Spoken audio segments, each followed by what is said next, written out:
When a homework question has a diagram, labels, and a tricky final answer, Homework Tutor can help break it down. Upload the question image, and the app will focus on what the student needs to understand, not just the final answer. Use the editor to remove anything that is not relevant to the question you want to understand. Here, the student can quickly check that the diagram, the launch speed, and the starting height are all clearly captured before analysis. Now click the Analyze button. The analysis starts, and we just need to wait a short time to get the analysis. The analysis is ready. The app correctly recognizes this as a projectile motion problem in physics, summarizes the task, and prepares a step-by-step solution in both English and Hungarian.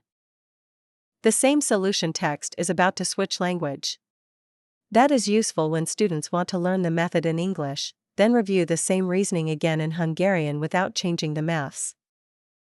You can listen to all the details in both languages. Choose a height equation. Take upward as the positive direction. The ball's height after time t is given by y of t equals y0 plus ut minus 1/2 gt squared. Set the height equal to the ground, so we solve 0 equals 1.5 plus 20t minus 4.9t squared. Pick the physically meaningful answer. The ball hits the ground after approximately 4.16 seconds. And here is the second language. The spoken voice will now match the language visible on screen. Válasszunk magasság egyenletet. Felfelé legyen a pozitív irány.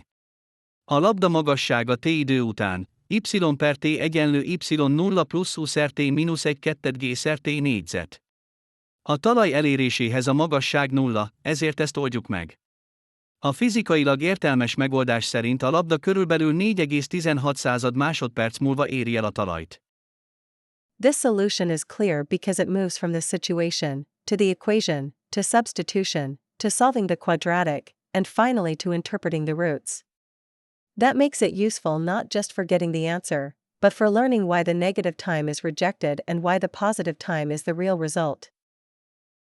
Further questions can be submitted using text or voice, and Professor L will answer them if the student needs more clarity or further examples. We hope you enjoyed this solution. Look out for the next installment.